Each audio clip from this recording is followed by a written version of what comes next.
Hello दोस्तों, स्वागत है आप सभी का हमारे YouTube channel online exam warrior में। दोस्तों चलिए स्टार्ट करते हैं आज का क्यूज। स्टार्ट करने से पहले जो लोग अभी तक चैनल को आप लोग सब्सक्राइब नहीं किए हैं, चैनल को सब्सक्राइब करके बेल आइकन को प्रेस कर दीजिएगा और वीडियो अच्छा लगे तो वीडियो को लाइक कीजिएगा, कमेंट कीजिएगा और अपने दोस्तों के साथ शेयर कीजिएगा। दोस्तों इस वीडियो का पीडीएफ आप लोगों को एक दिन पहले मिलता है हमारे Telegram group online exam warrior पर, जिसका लिंक हम आपको इसी वीडियो के डिस्क्रिप्शन में दे दिए हैं। और वहां से अगर आपको नहीं अगर हो रहा है तो आप जाकर के टेलीग्राम ग्रुप पर सर्च कीजिए ऑनलाइन एग्जाम वॉरियर। जो यूट्यूब चैनल का लोगो है वही चैनल आपको वहां पर भी देखने को मिलेगा, वहां से जाकर के आप लोग ज्वाइन कर लीजिए, वहां से आपको पीडीएफ मिल जाएगा। तो चलिए एक लाइन से स्टार्ट करते हैं। सर्प में मध्य कर्ण नहीं होता है, वे ध्वनि ग्रहण करते हैं त्वचा से। ठीक है। पक्षियों की हड्डी होती है वातक। पृथ्वी पर विशालतम जीवित पक्षी है शुतुरमुर्ग। सबसे छोटा पक्षी इनमें से कौन है? कबूतर, तोता, गुंजन पक्षी और घरेलू गोरैया। ठीक है। शब्दनी किसमें वाक्य यंत्र है? उभयचर, सरीसृप, पक्षी और स्तनी। पक्षी। पक्षी ठीक है। शब्दनी किसमें वाक्य यंत्र है? तो पक्षी। पहला क्लोन पशु डॉली का कौन सा पशु था? भेड़। ठीक है। घोंसला बनाने वाला एकमात्र सांप है? नागराज। किंग कोबरा नागर। ठीक है। सबसे विषैला सर्प है? करैत है। ठीक है। निम्नलिखित में से कौन एक विषैला सर्प नहीं है? पाइथन। पाइथन। ठीक है। संसार में किसकी जीव की संख्या सर्वाधिक है? मछली का। ठीक है। सबसे विषैली मछली कौन सी है? ये गैम्बूसिया। पाषाण मछली। पाषाण मछली है। मच्छरों के नियंत्रण हेतु प्रयोग किए जाने वाली कीटभक्षी मछली है? ये है गैम्बूसिया। जल से बाहर निकाले जाने पर मछलियां मर जाती है क्योंकि सांस नहीं ले पाती है। शार्क मछली में कितनी हड्डी होती है? एक भी। 0। एम्फीबिया बनाता है बहुत तेजी से चलने वाले नावों को, केवल जल में रह सकने वाले पशुओं को, केवल स्थल पर ही रह सकने वाले पशुओं को, जल स्थल दोनों पर ही रह सकने वाले पशुओं को। ठीक है। मेढक का लार्वा क्या कहलाता है? टेडपोल। मेढक के हृदय में कितने कक्ष होते हैं? 3। वृक्ष मेढक या वृक्ष मंदुक के नाम से कौन जाना जाता है? हाइला, टोड, राना, टिग्रिना, एलाइट्स। ठीक है। शीत रक्त प्राणी है? मछली, छिपकली हो गया, मछली हो गया और मेढक। भी। सभी है, तीनों हो गया। निम्न ताप क्रम पर किसी जंतु की प्रसुस्ति को कहते हैं? Option hibernation, aestivation, mutation. Mutation. पूरा ऑप्शन जब सुनते हैं पूरा ऑप्शन सुनिए तब हाइबरनेशन इसका सही होगा। निम्न ताप पर किसी जंतु की प्रसुस्त को कहते हैं हाइबरनेशन।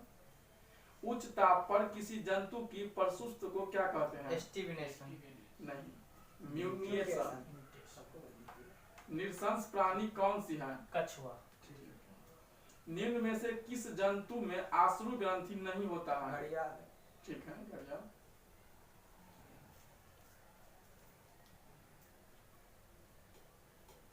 उत्कृष्ट गैसों निष्क्रिय है क्योंकि उनका इलेक्ट्रॉनिक विन्यास अस्थायी होता है, उनका आयनन विभव अधिक होता है और उपयुक्त दोनों। ठीक है। किसी अक्रिय गैस के परमाणु की बाह्यतम कक्षा आप बोलिए पूर्ण होती है?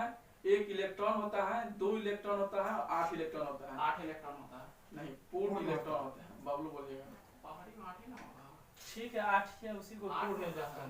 ठीक है। हाइड्रोजन को छोड़ के ना, हाइड्रोजन हीलियम। हीलियम को छोड़ के। आपने बोलिएगा बीच में। उत्कृष्ट गैसें निष्क्रिय होती हैं क्योंकि उनका इलेक्ट्रॉन विन्यास अस्थायी होता है और उनका आयनन विभव अधिक होता है, उपयुक्त दोनों। ठीक है। मानव आमाशय में पाया जाने वाला अम्ल है? HCl। ठीक है। कांच किसमें घुलनशील होता है? फ्लोराइड। Hydrogen fluoride. हाँ ठीक है, HF। भूपट्टी में सबसे कम मात्रा में पाया जाने वाला एक तत्व है? ऑप्शन बोलिए।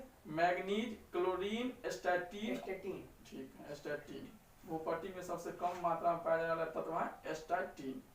अक्रिय गैस अन्य तत्वों से अभिक्रिया नहीं करती है क्योंकि एक परमाणुीय होता है।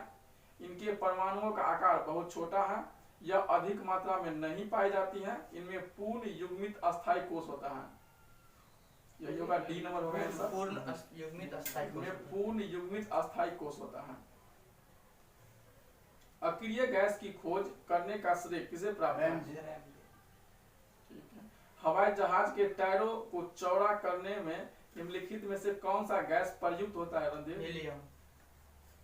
हीलियम के नाभिक में होता है दो प्रोटॉन और 2 न्यूट्रॉन। मौसम विज्ञानी संबंधी प्रेक्षण के लिए निम्नलिखित में से किसको गुब्बारे में भरने में उपयोग में लाया जाता है? हीलियम को। साधारणतः द्रव ऊंचे तल से नीचे तल की ओर प्रवाहित होता है। निम्न में से कौन सा द्रव ग्लास में रखने पर ऊपर की ओर चढ़ता है? बोलिए बाबू। ऑप्शन है द्रव हीलियम, द्रव नाइट्रोजन और जल और पेट्रोल। द्रव हीलियम। द्रव हीलियम, ठीक है। हीलियम को छोड़कर अन्य सभी अक्रिय गैस की बाह्यतम कक्षा में कितने होते हैं? 8 ठीक है। गहरे समुद्र में गोताखोरी के समय गोताखोर ऑक्सीजन और कौन सी गैस के मिश्रण का उपयोग करते हैं? हीलियम। हीलियम का, ठीक है। मार्शल अम्ल के नाम से जाना जाता है? मार्शल अम्ल, ऑप्शन बोलिएगा। H2SO5, H2S2O7, H2S2O8, H2O8। H2S2O8 को मार्शल अम्ल के नाम से जाना जाता है। हाइड्रोजन तत्व जीनॉन के साथ मिलकर अधिकतम यौगिक बनाता है? क्लोरीन। अरे बोलिएगा। टेफ्लॉन में पाया जाने वाला हाइड्रोजन है? Chlorine, fluorine, bromine, iodine. Fluorine. Fluorine है। टेफ्लॉन में पाया जाने वाला हाइड्रोजन है फ्लोरीन। कौन हाइड्रोजन परिवार का सदस्य नहीं है? बोलिए option. Fluorine, chlorine, morphine, bromine. Morphine. ठीक है। हाइड्रोजन में सर्वाधिक अभिक्रियाशील है? क्लोरीन। हाँ, ठीक है, फ्लोरीन। हाइड्रोजन तत्व हैं? बोलिए। ऑप्शन सही है। Fluorine, chlorine, bromine, iodine, antimony. सब है। क्लोरीन की परमाणु संख्या 17 होती है। किस गैस को आश्रु गैस की तरह काम में लेते हैं? क्लोरीन। निम्नलिखित में कौन सी गैस रंगीन होती है? Option. Chlorine, hydrogen, nitrogen, oxygen. Chlorine. ठीक है। सर्वाधिक इस्तेमाल में आने वाले विरंजक अभिकर्मक क्या है? क्लोरीन। क्लोरीन, ठीक है। किस हाइड्रोजन सदस्य का उपयोग कीटनाशक में रूप में किया जाता है? क्लोरीन। तरल अवस्था में पाए जाने वाले अधातु हैं? ब्रोमीन। समुद्री खरपतवार निम्नलिखित में से किसका महत्वपूर्ण स्रोत है? आयोडीन। ठीक है। कैरो अम्ल के नाम से जाना जाता है? H2SO4 ना H2SO5। ठीक है। H2SO5। कैरो अम्ल H2SO5। चीनी पर सांद्र सल्फ्यूरिक अम्ल डालने पर झुलस जाती है। इस प्रक्रिया में चीनी का निर्जलीकरण। अम्लीय वर्षा में निम्नलिखित में से क्या अधिकतम मात्रा में रहता है? H2SO4। रसायन उद्योगों में कौन सा तेजाब मूल रसायन माना जाता है? सल्फ्यूरिक अम्ल।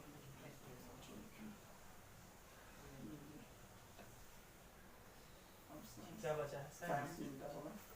NCERT पिछला डिग्री मीडिया से और साइंस को पूछ लेना भैया। ये बोला।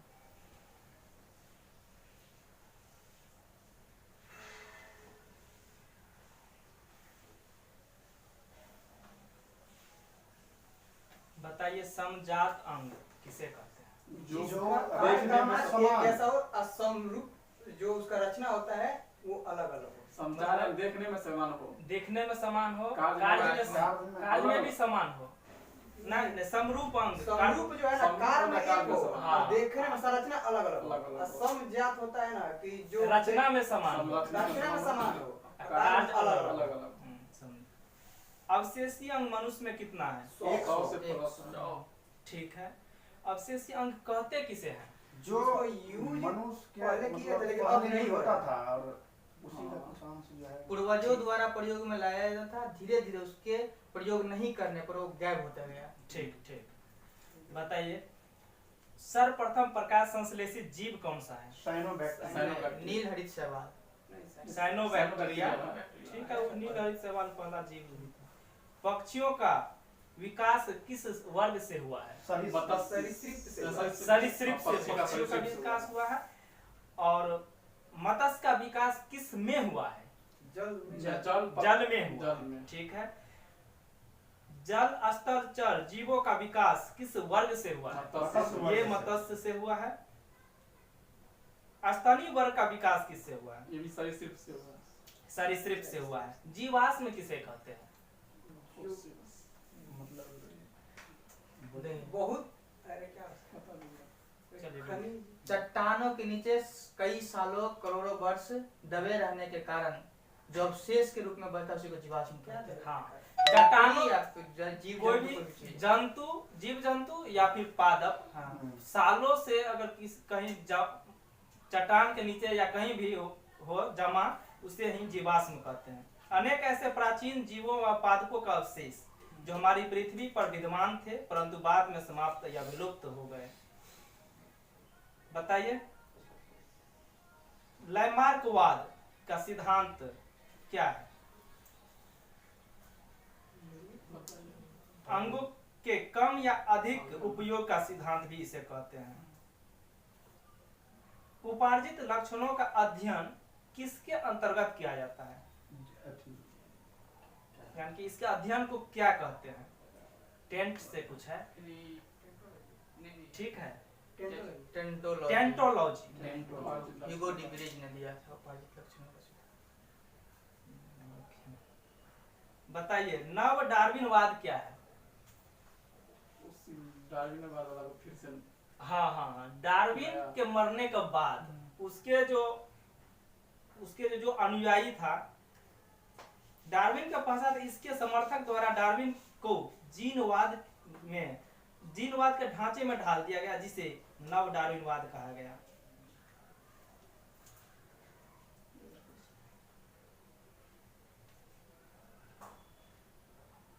मनुष्य का एक अवशेषी अंग बोलिए कौन सा है? क्षुद्रांत बाल है, त्वचा के बाल है। त्वचा के बाल भी है। ठीक है, ये सब विलुप्त क्यों हो गया? क्यों हो रहा है या हो रहा है? इसका यूज नहीं कर पाए क्योंकि हम लोग इसका यूज नहीं कर रहे हैं। भविष्य में इसका, पास्ट में इसका यूज था, वर्तमान में यूज नहीं कर रहे हैं। ऐसे जैसे जैसे जो चीज का यूज नहीं होगा वो विलुप्त होते नहीं चले यूज करने जाएंगे। के कारण ही हम लोग चलते हैं। हाँ, खाना बच्चा करते हैं। बताइए समरूप जो अंग है इसका उदाहरण।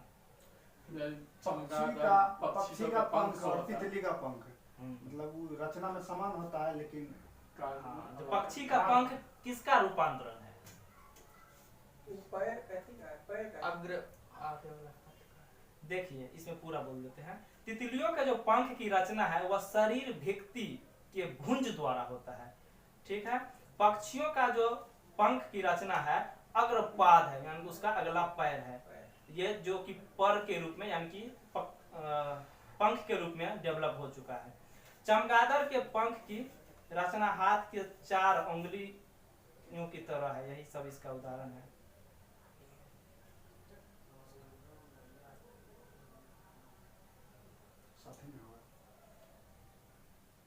विकिरण के माध्यम से ऊष्मा का संचरण कैसे होता है?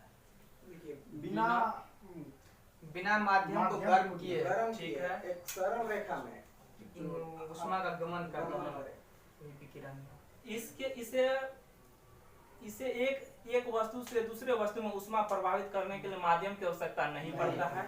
ये जो है प्रकाश की चाल से सीधी रेखा में संचालित हो सकता है और ये चलता है तो इसका माध्यम गर्म नहीं होता है। न्यूटन का शीतलन नियम क्या है?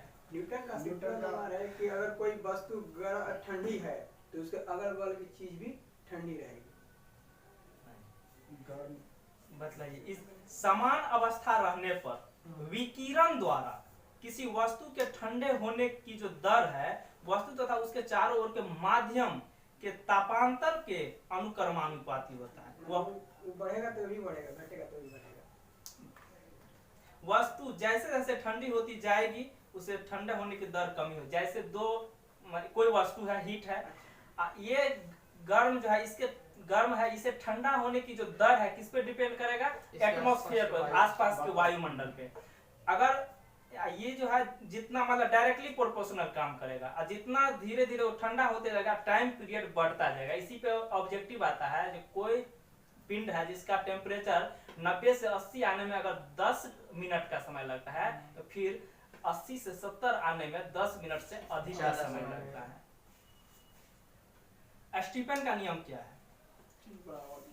E equal to T का पावर 4। Yes. E बराबर T के E directly is proportional T के पावर 4, यानी कि किसी वस्तु का उत्सर्जन क्षमता E उसके परम ताप T के चौथे घात के अनुक्रमानुपाती होता है। अवस्था परिवर्तन क्या है? एक ठीक है, बोलिए, वो बहुत आसान ही है।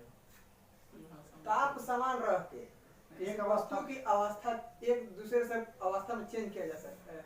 ठीक है, ताप समान रहने पे, जैसे ठोस है तो द्रव है तो ठोस में, ये अवस्था परिवर्तन है। बतलाइए इसका गलनांक बोलिए, अच्छा त्रिक बिंदु बोलिए। ऐसा बिंदु जिसपे कोई द्रव बन जाए, ठोस भी रहे और गैस, तीनों अवस्था में पाया जाए पदार्थ। ऐसा बिंदु जिस पर कोई पदार्थ ठोस, द्रव, गैस तीनों अवस्था में हो। अब गलनांक बोलिए।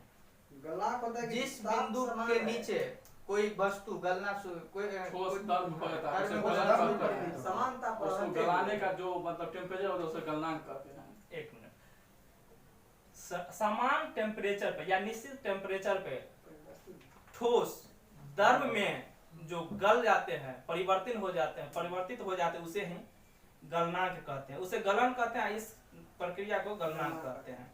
बताइए, इसमें टेम्परेचर चेंज नहीं होता है, तो फिर तो ये चेंज क्यों होता है? किस कारण वो चेंज हो जाता है? वायुमंडल के ये होता है गुप्त उष्मा। ये गुप्त उष्मा के कारण ठोस द्रव में और द्रव गैस में परिवर्तित होता है। हिमांक क्या है? वही इसमें ताप जो रहते सब रहते कोई वस्तु जिस टेम्परेचर पर कोई द्रव ठोस में बदलना शुरू होता हाँ, है, हाँ, हाँ। उसी को हिमांक बिंदु उसे कहते हैं। हिमांक कहते हैं। बताइए, एक अच्छे अवशोषक ही अच्छे उत्सर्जक होते हैं, ये सिद्धांत कौन वैज्ञानिक दिया? किरचॉफ ने दिया था। किर्चॉफ इसमें दिया हुआ है। ठीक है। इंग्लिश में किरचॉफ ने दिया। Kirchhoff's law.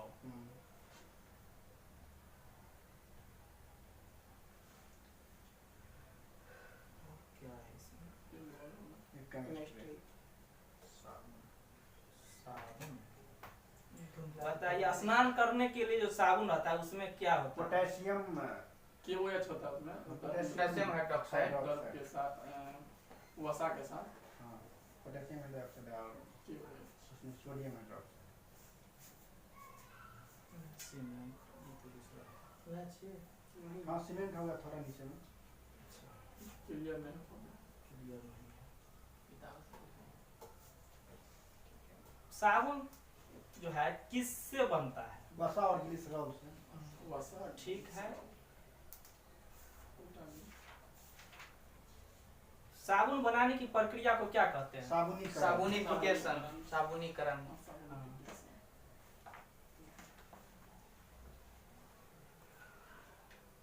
वे साबुन जो उच्च वसीय अम्लों के सोडियम लवण होते हैं, कैसा साबुन कहलाते हैं? किस प्रकार के? मतलब नरक क्या कहते हैं? उच्च वसीय अम्लों के सोडियम लवण से बनते हैं, उसे ठोस साबुन। कड़ा साबुन, कड़ा। गरे साबुन। इसका यूज हम लोग कहाँ करते हैं? कपड़ा धोने में। कपड़ा धोने में।